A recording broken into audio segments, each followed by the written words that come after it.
Perfect. We're here. Yeah, that's right. We're all here now. Hi, Marian. Hi, guys. It's a real honor and pleasure to be here with you today, and thank you for inviting me. Oh yeah, welcome, definitely. And so we're gonna start having some of our listeners join in here, and we'll get started in about a minute. So get things kicked off. So Marian, Daniel always shows up nice and early. We always appreciate that. He's always ready. I love it. That's right. Nice. Hi, Daniel. And so, Marian, where are you broadcasting from? I am broadcasting from a little village called Wimslow, just outside Manchester Airport. If your listeners love football, this is a place for football. Manchester United, Manchester City, Liverpool, it's all within basically just less than an hour drive. Beautiful. So soccer type of football? Soccer type, yeah, not American football. But I heard it's the most growing one in the US. So for your listeners that are looking to invest in football, in soccer, especially women's, this is what I suggest. It's growing rapidly. I wonder why. Wow, who said that? Women can play football? Well, Yes. in American football, you can't even see the players, but in soccer, you can see the players. And some of them look really good. Let me just say, sometimes I forget there's a ball involved. I'm like, oh, this is a nice. Very athletic, very athletic, very skilled. Yes, exactly. That's exactly what I meant. Well, I have an idea. If you're an angry man, it would be a great way to sneak in one of those American football uniforms and get on the field. Oh yeah, there we go. Oh my God, there's always a solution. All righty. Well, I guess we should kick things off. I know when the screen is being shared, Sam is like telling me we're ready to go. Let's do this. So welcome everyone to another round of the People Strategy Forum. My name is Jules. I will be helping host this forum. I help host it every week. And we're really here just to engage, energize, and elevate your employees and your company. That's really our mission. And how we do that, we get together, we hop on Zoom, we live stream it to as many platforms as we can. And it's also a podcast now as well. So if you're more of an audio type of person, we have the right thing for you. So you can jump on the podcast and have a listen to it as well. And we get a nice panel with a lot of experience in different areas, a lot of entrepreneurs, and then we always bring a guest speaker. So today's guest speaker, I will introduce him in a moment, but it's going to be a really great conversation about leaders who care. We're talking about caring and how important it is in leadership roles. But before we introduce him, let me introduce everyone else. So we have Shah. Shah is a former HR professional with over 20 years of experience working in corporate. She's an entrepreneur. She's had many of her own companies and is currently the founder and CEO of Mountain & Sea Health Advocacy and Mountain & Sea Career Coaching. So if you need some coaching, Shah's the person to go to. Sumit has just shown up. Hey, Sumit, perfect timing. So Sumit, if you're not familiar with Sumit, he has over 16 years of experience working as a people strategist, HR consultant, and his talent really is going into organizations, assessing what's going on and what can be improved with new and improved HR practices. And we also have Sam, who brings us this forum every week. So he's the reason why we're here, the reason why we have a podcast, but he's also a compensation expert. He's a very busy man at the moment, running his own company, Comp Team. And that will bring me to our speaker today. So Marian Temelkov, we are so excited to have him here. And now he is all about helping leaders who care to fulfill their vision, and he helps leaders attract exceptional talent. He is the CEO of Dynamis Group. He's the host of the Leaders Who Care podcast. Again, another podcast for you to check out. And he's helped leaders in over 50 countries. So he's definitely a very busy guy as well. He's an advocate for the care culture, and we're very excited about this discussion. So welcome, Marian. Thank you so much for joining us today. Thank you so much, guys. What an honor to be here, and Sumit, great to meet you too as well. And it's what a great, really way to start a day to energize the employees, your the peoples in the organization, and something that I'm deeply passionate about. So I really honor and appreciate, because we do need that kind of energy, that kind of positive energy really makes a difference. And so that's why I was excited to join and make time, because for me that's something very dear, and I would love to see more of that going around. And that's one of the core things of what we do, of why Leaders Who Care, because I'm deeply passionate about of helping people to thrive at their workplace, not survive. And for me, Leaders Who Care, the ones who actually have often the prerequisites, they're the ones who go beyond their self-interest to accommodate, take care of their teams, take care of the communities and the organizations. So really honor what you do, and I hope that we can inspire some of your listeners today and bring some positive energy. Well, it's such an important line of business. And can you tell us a little bit more about yourself, Marian? I mean, how did you get into this area of helping leaders and finding the best leaders out there? Can you tell us a little bit about your history? With pleasure.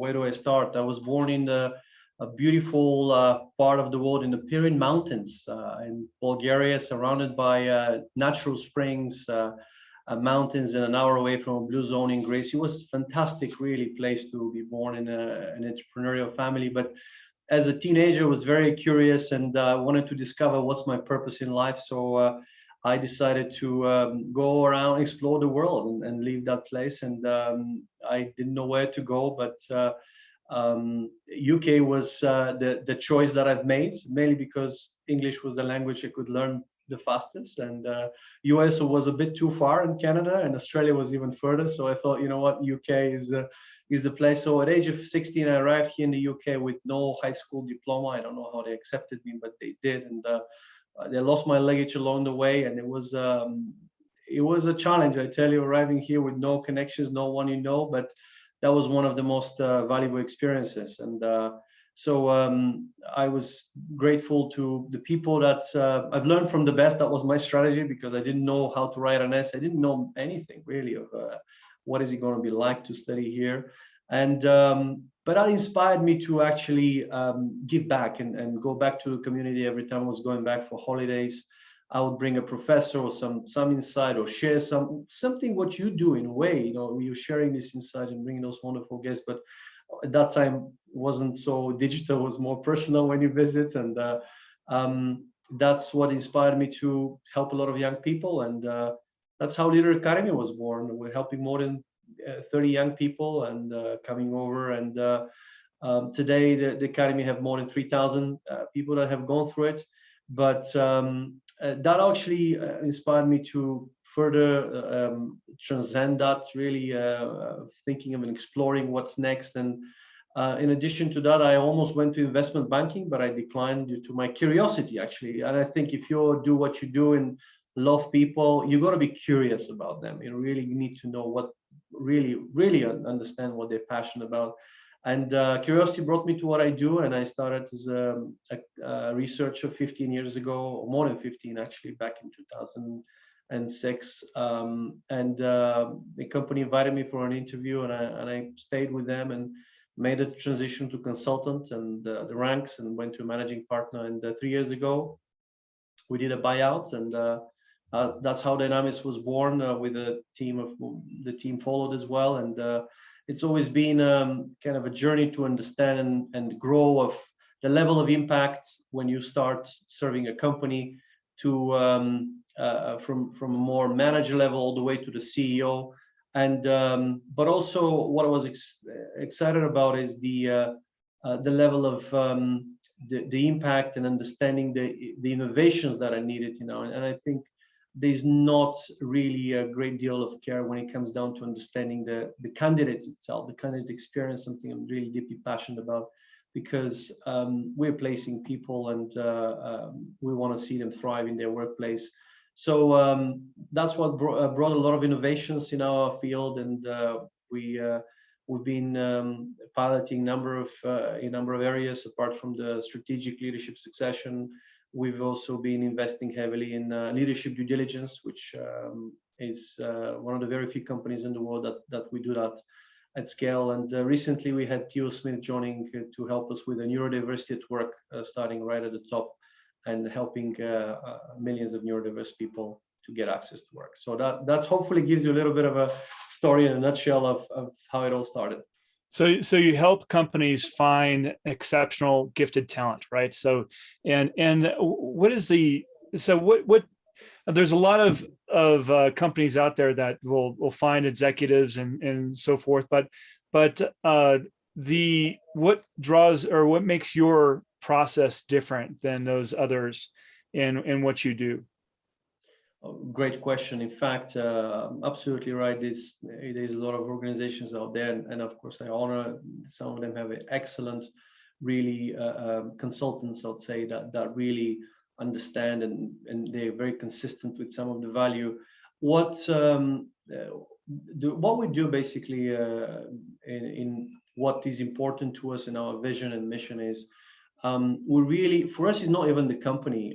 We very much look into the leader, who we're going to serve and support. And why? Because the leader can create that islands of really, even in a large corporate or with multi-dimensional layers and movements, if you like. But a leader who cares actually can make a profound difference to organizations. And that's what we're really deeply passionate about. And that's probably one of the secret sauce. Of course, we have a rigorous process when it comes down to assessing. But what is important is actually to really understand people and look into what are they really passionate about. What are their key strengths? What they excel in, both in terms of their character virtues, but also in terms of their professional and functional expertise. And of course, understand their values. What are the boundaries that they are not willing to cross? And really have that deep insight and interest and have not only the client's interest at heart, but also the candidate. And that's something which I'd love to see more of in there, because if we can do more of those meaningful placements. Why meaningful? Because meaningful placement is where people are thriving, and if you thrive at your place, your family will feel it, your friends will feel it, your community, and this will bring more care and a more impact. And imagine when you do that at a CEO level, and we had a case in Germany for 23,000 employees. Well, that's 23,000 families that are directly impacted, and that's so. And that's what really inspires me to bring.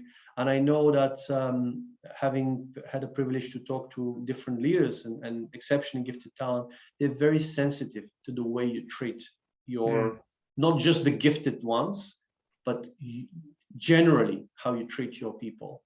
Because if you are inconsistent of how you treat people, that's something you need to sort out. Otherwise, they'll be very quickly sensed. That's right. So we're talking about leaders that care about their people, that care about the process and understand the big picture. You just mentioned that leaders have a heavy weight on their shoulder, right? A CEO is responsible for the people and the lives in their organization, and it impacts not just the ones that you've hired, but their families as well. And so it's in the community as a whole. So what is your process to really identify these leaders that care? I mean, you were talking about values and so forth, but is there a way that you can really get down to what they really think about and if they're the right fit for the organization? How do you go about that? No, absolutely, and that comes down to looking at a multidimensional really aspect and understanding them really well.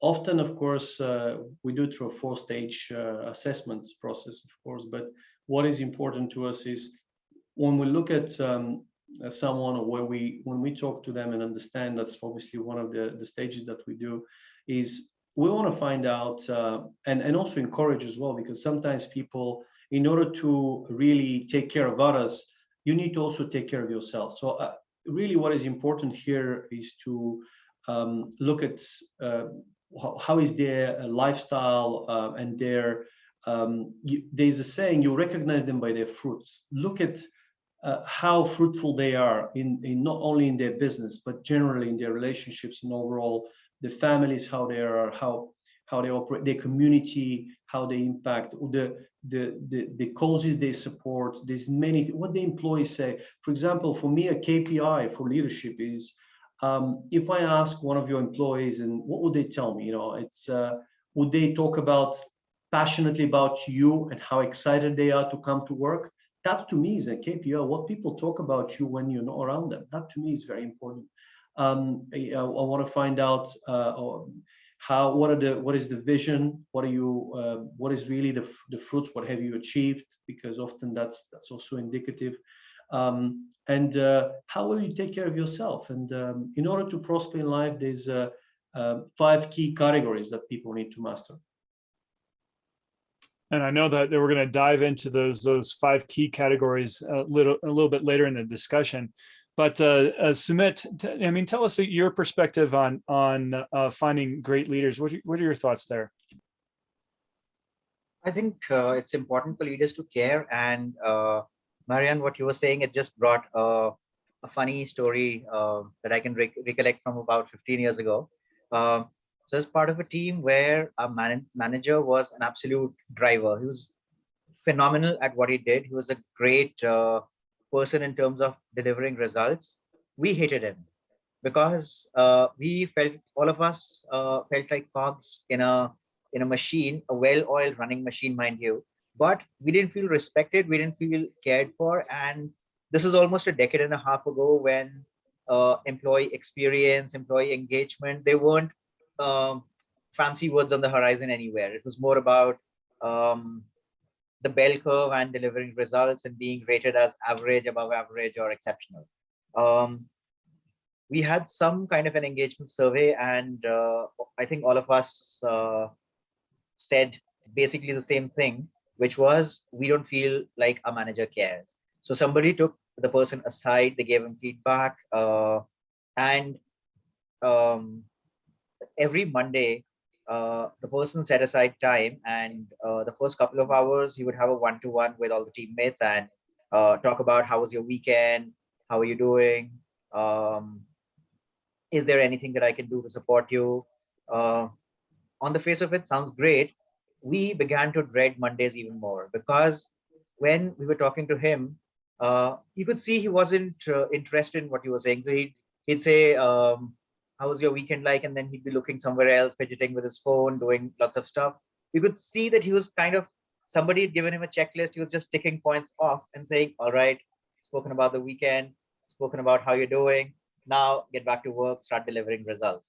And it made things much worse. So my question is, leading with care, is it an art or a science in your opinion? And how, I mean, if I'm a manager who doesn't seem to care, is it just sufficient to put me through a training, give me a checklist, or how do you embed care into the way I function as a manager? I love that question. In fact, well, first of all, and I've seen it with different people and leaders. One thing that is so kind of common, and one of the key things that I'll mention is, do not ask how are you, or if you don't have time to listen to your person, your employee. It's like when he asks you how was your weekend and don't have time to listen, check your phone. It's definitely if you're busy and overwhelmed, that's fine. People will respect you, but be honest. And I think here one of the key areas that, in my opinion and view, and this is a great hope to the audience, that, because let's face it, we all can improve in what we do. Is the word character, it's come from the old Greek word. It's actually means chisel, which means you kind of shape your character throughout your life, and the only thing that is left at the end is your character. So in reality, you could improve anything. However, the key here is, do you really want to? Are you really passionate about getting better? Because there are people who really can want to be better in certain areas because they may have blind spots, but they may need time to get better. So my kind of answer to you is, yes, you can, but only if you want to, and only if you see improvement in this. And I'll tell you one saying, like there's this saying of, even in Latin, there was what what it meant is to make mistake is a human thing. So it's normal to make, but there is a continuation of that sentence. But to keep making the same mistake is an evil. So making it time and time and time, thousands of times with no improvement, it's something wrong there that you need to really look at. So I very much relate to that, Samit. But yes, you can, but only if you want to, because we're not here to change people. We can only change ourselves, and that's really the virtue and the hope. Now, every organization is going through different stages of development, and they may be a startup or in a high growth mode, or or refining that highly successful product or service that they may have. So each of these stages require a different kind of leader, but as you mentioned, I mean, having that caring nature is quite important. So how do you ensure when you're looking for these different levels of organizational development that you're bringing in the appropriate leader? Is there a certain strategy that you use there? Sure. For us, very important is what we look at is the behaviors of really the leaders or the individuals, and you're right. So when you say care, it doesn't mean you cannot say the truth. It doesn't mean you will not communicate difficult things with your team if something is not working. Because to me, the seeking the truth is an important value to have, and what this means is of course focusing on what is the leader actually looking for, what they need to communicate with their employees, but how you do it is important. So if you communicate it with that aggressiveness, that's really but it's one thing then versus, hey, this is where we are. I'm honest. I'm telling you the truth here, but what can we do together? How can we really make that happen? Is very important. So one of the things we look at is behaviors. We look at very important when we do, and this is my advice to even people that are or talent that is looking to join an organization. Same way you do the due diligence or reference checks. So companies do reference checks if you want to join them. You should be doing the reference checks of your leaders. And of course, there's Glassdoor and other, but more importantly, and same with investors. If you're looking to somebody to invest in your company, you got to know these people really well. You got to find a way to understand them. Otherwise, you might be in a situation where it's much worse than where you were before. So you need to, or much better. So that's why it's very important to go down and understand what is important, what is their end goal, where they're heading. Reference check them from their teams is very important to understand, and look at their fruits. And what I mean by fruits is what they have done and achieved, not only in their business but everything around that I mentioned earlier. And what do they care about beyond the communities, for example? How do they use business to impact communities is something that we're very keen to see. For example, I like very much the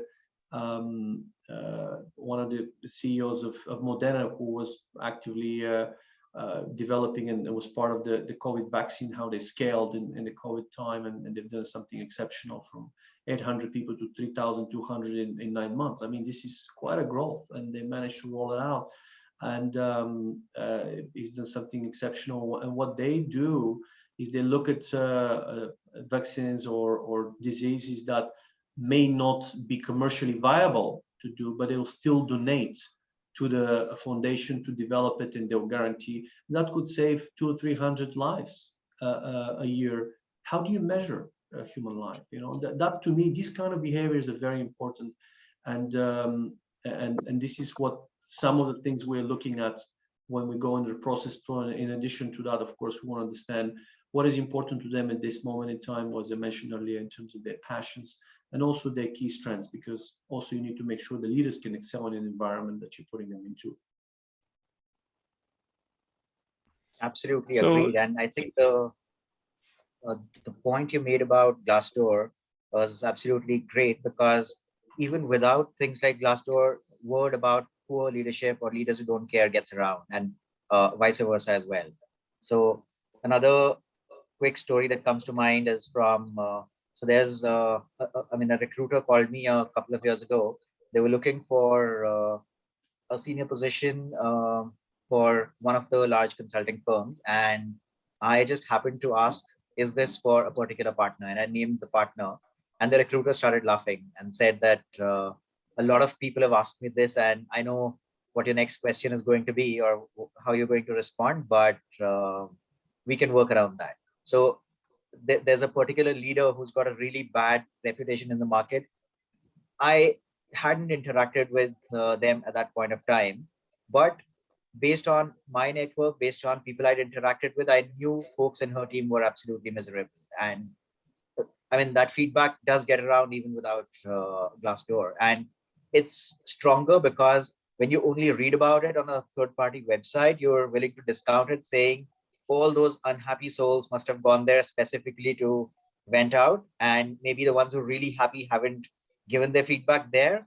But when you hear it from a friend saying, never ever go there, you trust that advice a lot more. And that's how I think these leaders end up destroying talent acquisition. They also end up destroying a lot of other parts of the organization.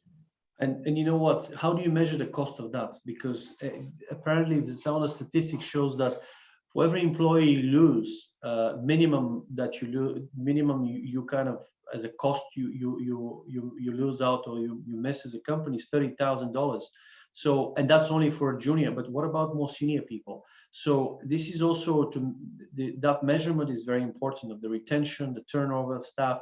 And let me just tell you another story, which is the opposite side. And this is with a leader that we have actually, we completed a search actually in Germany here, and it was for a CFO role. And we've gone through several rounds of recommendation. We did the references and the assessments through the 4 stages that we've carried. And of course, we also monitor the leaders in the placements we do afterwards and very closely just to see how they are. And it's interesting because there was also a new leader that was appointed above him, the CEO. And always when he's a CEO, you kind of might think, do I keep this one or not? There's always assessment. And what's interesting is that the CEO was saying, I was impressed to see when people come out of the office of the CFO, they're always smiling, they're always kind of in a good hype, in a good energy, genuinely, you know, and these are things that you can't hide in that. So this is also the opposite side, that you could have really situations where people are, and to me, my vision and how I see leadership, your role should be to take care of your people and get interested of not only take care of themselves, find out about their family, find about the things they're passionate about externally outside work, because we all do multiple projects. It's not just work. And support them in the best possible way you can, and you'll be amazing how much you can see. And one thing here to mention, the biggest, probably if I have to pick one thing that leaders should really be mindful of, that could be a destructor or could be a great, it could be in both ways. But the single most important thing that you can do is your first reaction to a problem. Whenever there's a problem, how you react will have an impact on your organizations, maybe for years, and will take years to change. If you react and you start shouting and getting annoyed, that will lead to people not taking risks. That will lead to paralyzing the organization, and everything will be going through you. But if you react calmly and say, what happened? Let me go through this. How can I support you to get through that problem and give you the resources? Just be very mindful of how you react. That could actually provide an environment where people, even if they fail, they know that you have their back. And of course, make sure that you don't give too much too soon. Make sure that you actually, you ought to be really interested in people. If you don't love people, it's difficult to be in a leadership position, to be honest. And what are your thoughts on that, Shar? I mean, I know that you as a leader really care about your people and your organizations that you've had over the years. So do you find that as something that you encourage in your executive team? Yeah, well, I have many thoughts about this. I recall that when I was an HR business partner, trying to coordinate the hiring and many other things under my umbrella. But I remember being reached out to by nonprofit organizations that were really trying to support the promotion of this type of hiring, of neurodiverse hiring.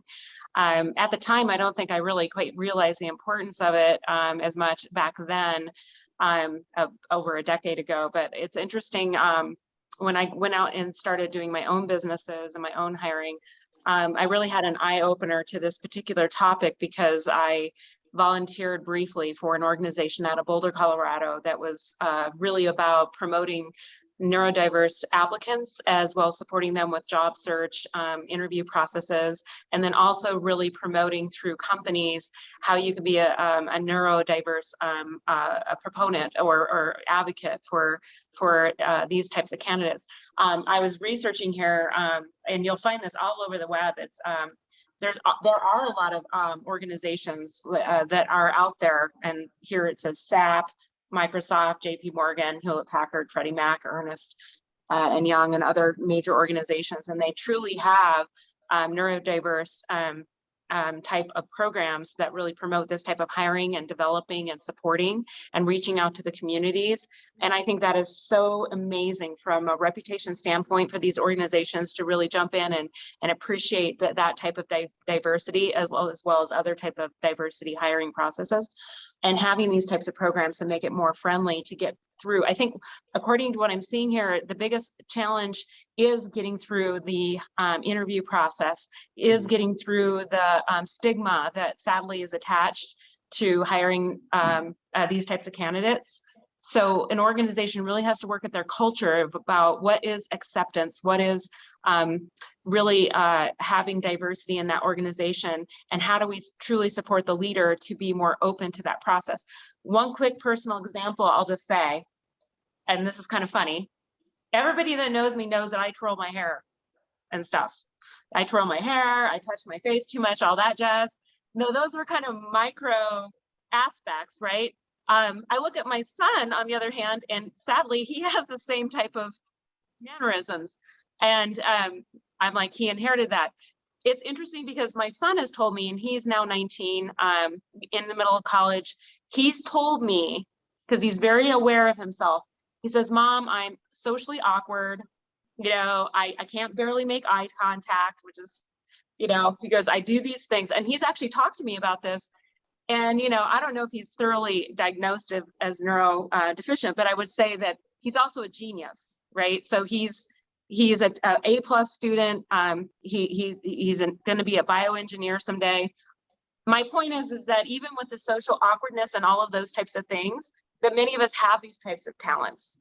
And I think it's a matter of changing the stigma, so the employers say, yes, I want to hire this generation of individuals with exceptional talents, abilities, and drives. So Marian, hats off to you. And I think it's awesome that you're promoting this type of hiring and promoting the development of these employees.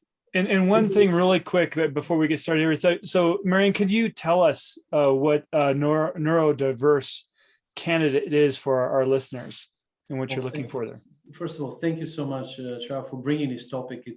It's something very dear to my heart, and really we're together here with Theo Smith that we're actually bringing this right at the top of the organization, bringing awareness and also working on a technology and tool that can enable, not disable, because there are a lot of technologies that are disabling those people even to get access through the application process, because they're not designed to bring those people in, they're designed to take them out.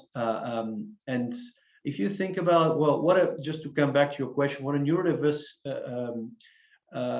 individual or a person is, well, put it this way, they're exceptionally gifted in one area and under gifted in another. They're not neurodeficient or they're just different. They like we talk about diversity, the neurological differences in their brain works uniquely in a which could be a great thing, as Shara said, because I'll give you one example.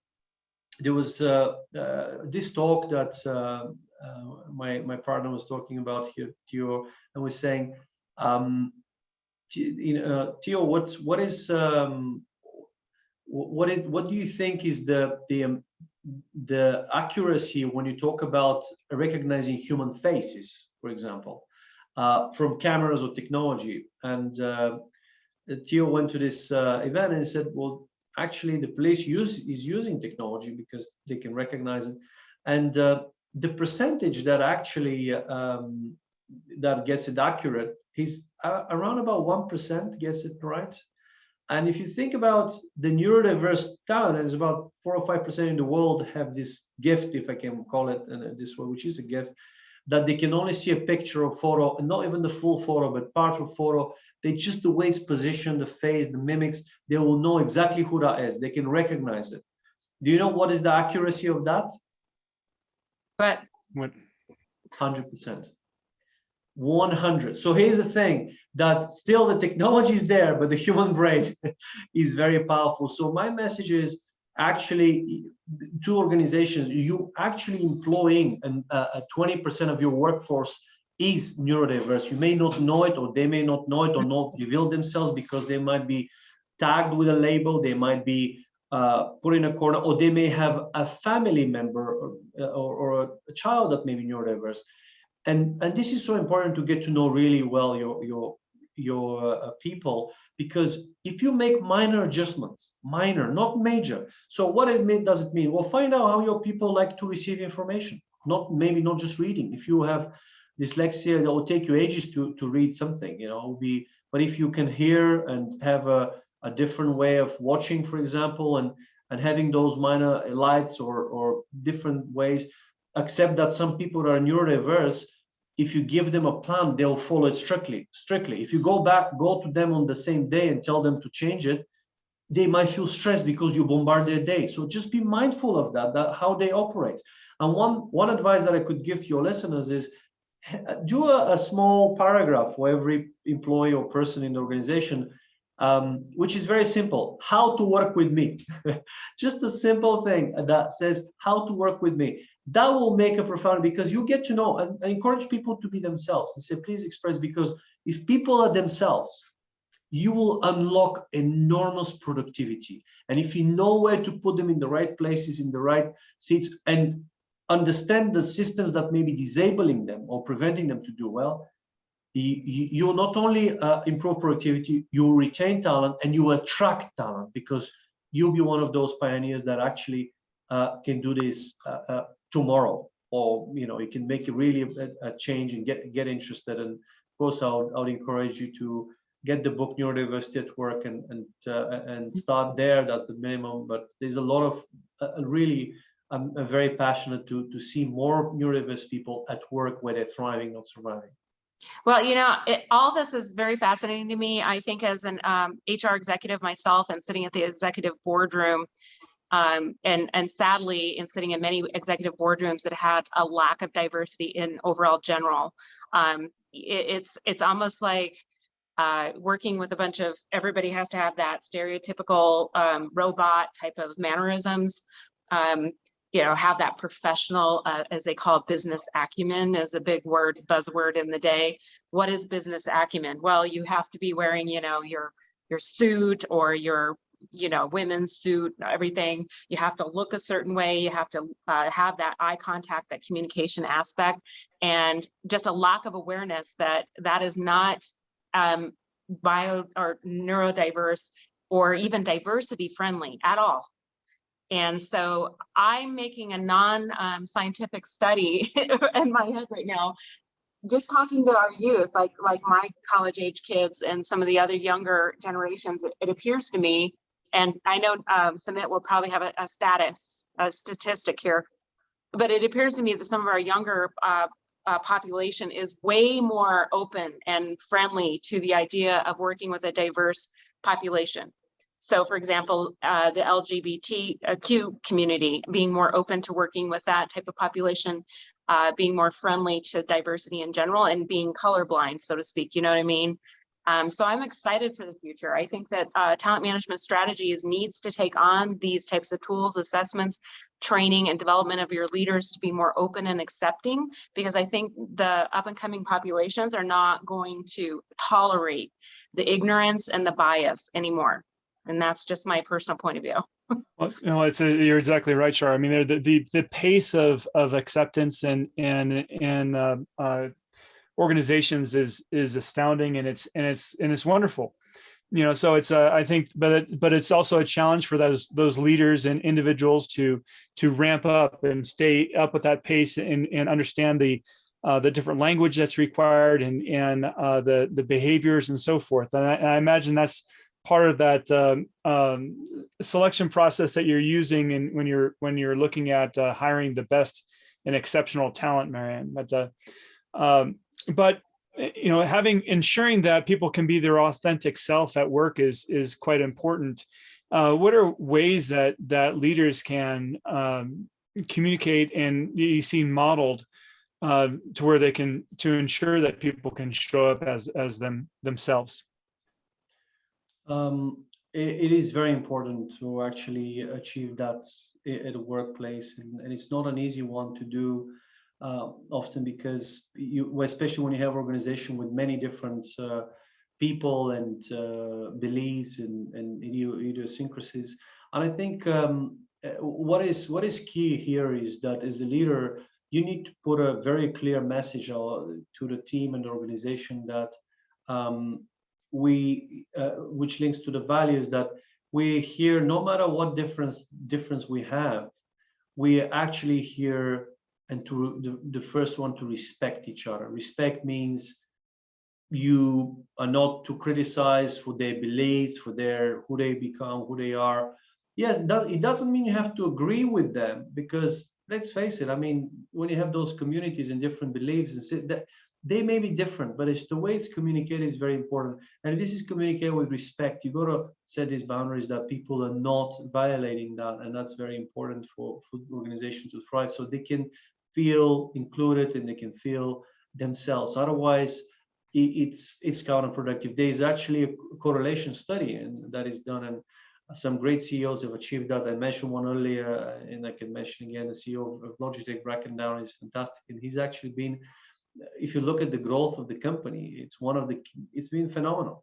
Hundreds of percent. While he was a CEO for more than 10 years now, what he's achieved is fantastic. He's been able to bring diverse leaders, focus on key values, on the design and quality. You see a company that may look peripherals and may not look necessarily as the apples that have grown exponentially, because they really care, bring inclusivity, and really provide those conditions. So care doesn't mean weakness, doesn't mean less growth. On the contrary, it could mean phenomenal growth, but you need to really understand and make sure that you consciously bring diversity, but not just for the sake of diversity, but also with link to the values and really the principles of the organization. So you need to set this tone.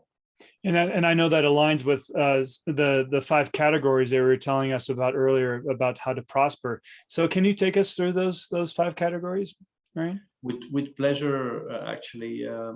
And for me, that is something very important and very dear that I practice myself in life. And I know it's not very easy, because I meet a lot of leaders in the world, and some of them are at the top of their game, multi-billion companies, or they're earning 30 million a year, or they're even more than that. They're very wealthy. But and you asked me earlier, which links up to what I see very often, is that they may be very successful in one category, but not so much in another. And my wish is for more leaders to be able to take care in all those 5 categories, and the order matters, actually, because we get busy on our day-to-day, and we go in a wheel, but in actual fact, we've got to take ourselves out.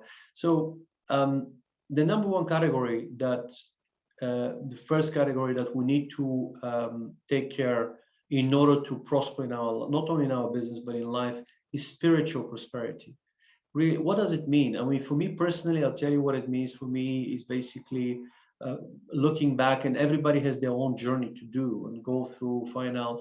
But I'm a very curious person. So like a scientist with a magnifying glass, I went and researched and find out who are those spiritual leaders and why they have such a following, what's going on, and what are the principles. This is what inspired me. And for me, going through that journey and looking, obviously, God and what Jesus in particular done, it's inspired me a lot, because it's one thing to die for a person you love. The other thing is to die for somebody that hates you. For me, that and why people really follow so much. So these are kind of very important details that I look at of leadership. And of course, I'm encouraging there are many other great leaders out there and spiritual leaders in that aspect. But when I look at that, that is very important. How much time you spend with your inner self. What else may not be God, maybe your inner voice. Just spending that reflection time and be with yourself. And first thing in the morning, that matters really. And you can see how your day will manage. Second thing is mental prosperity. What mental prosperity means is, do you actually have you mastered your reactions to your emotions? So very important. This is what I say, mastering your reactions to your emotions. Your will, when you say something, you do it. You don't flutter.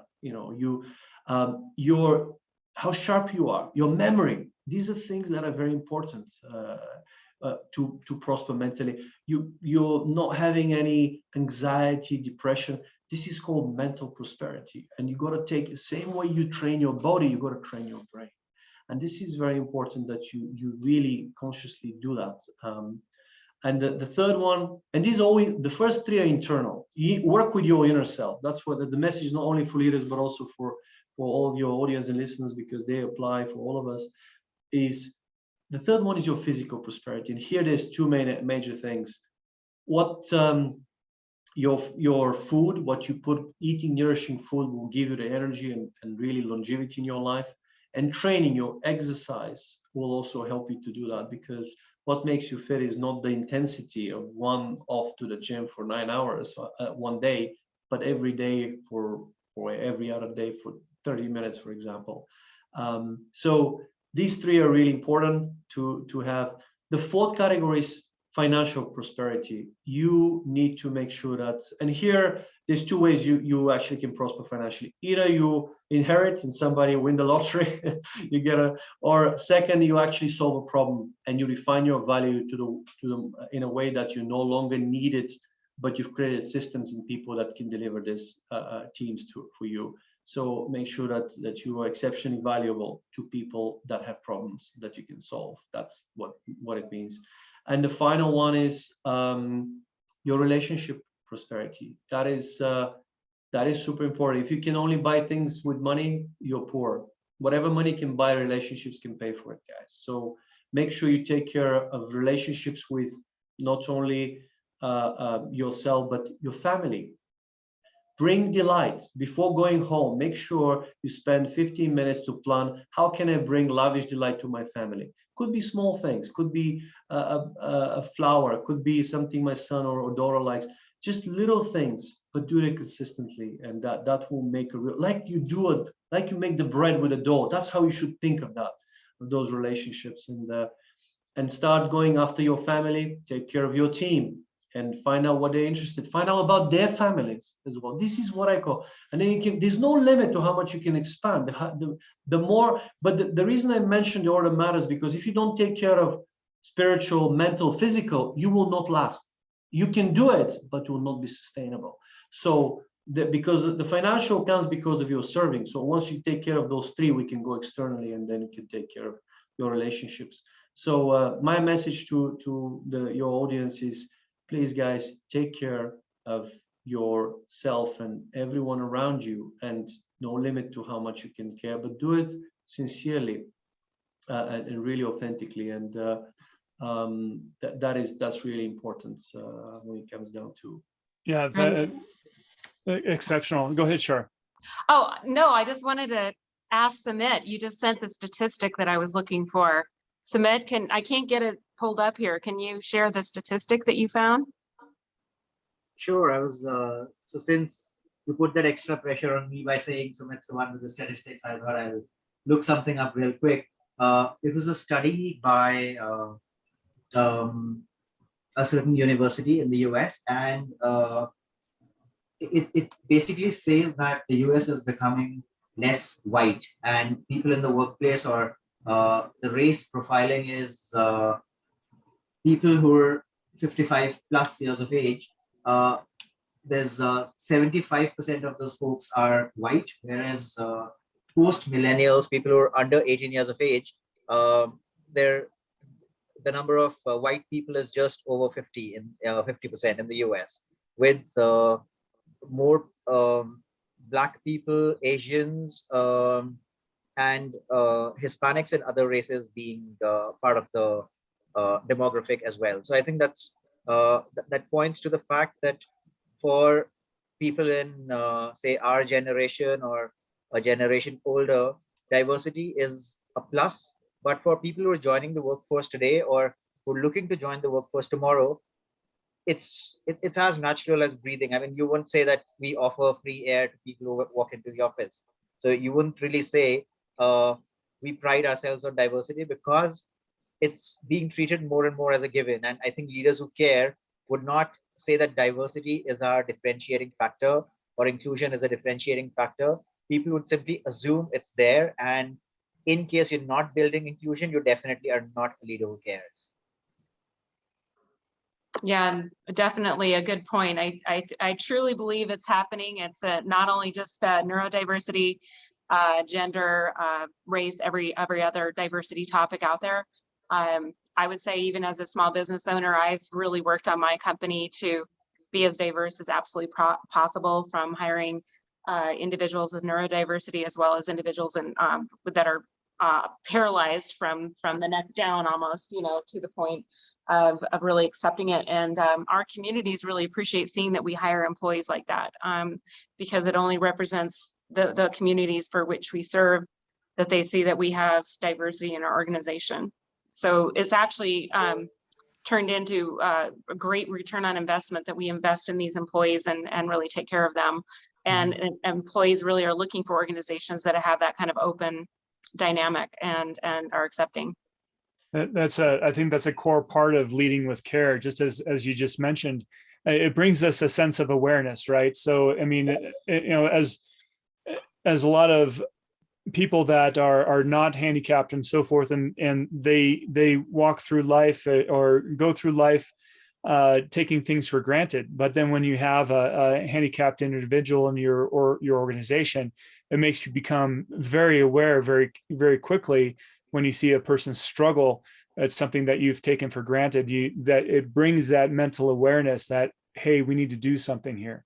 And that's the same thing with all these other aspects, whether a person's from a different culture or a different religion or a different walk of life. It brings that awareness, because we need to remember that our customers are the people that we deal with are from all these walks of life, right?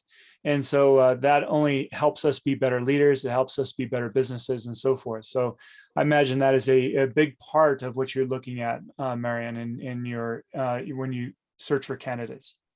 And my message to all your leaders, of course, is taking care of yourself is very important. And there, just to kind of wrap it up here, the four categories of people that we all need to have in our lives.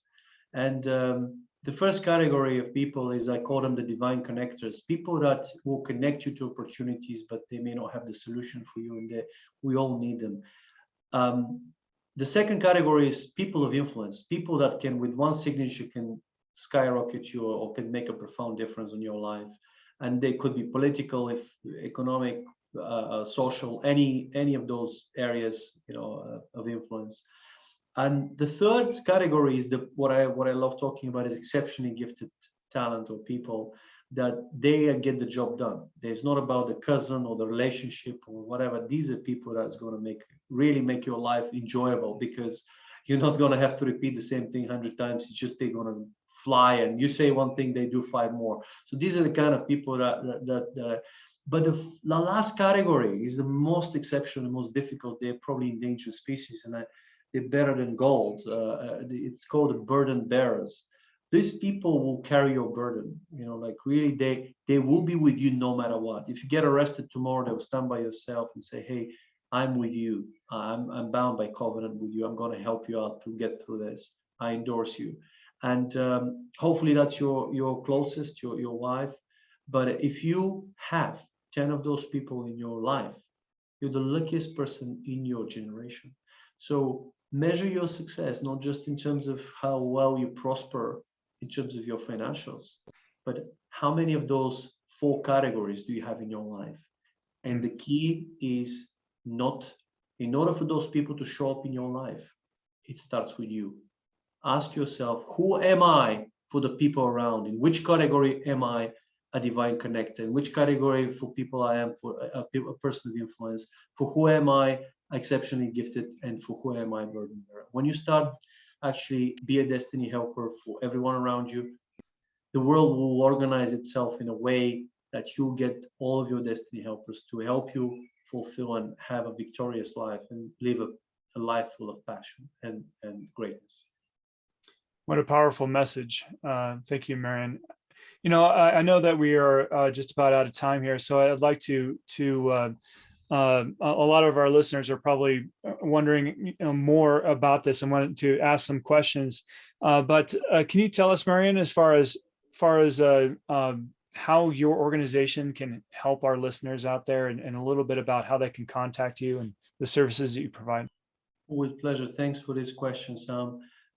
If you're a leader who cares and you'd love to really advance in your organization or turn it around, or really not just have a necessarily a normal kind of a moderate growth, but really want to make a difference to the world and really care about your people and the communities, would love to help you. And the secret sauce is we get very passionate about this. And whenever we are believing and passionate about a leader and the mission, there's no really barriers that we will not go over. I can tell you, we can talk to people that are at the absolute top edge, and we know how to engage with them. We know how to attract them.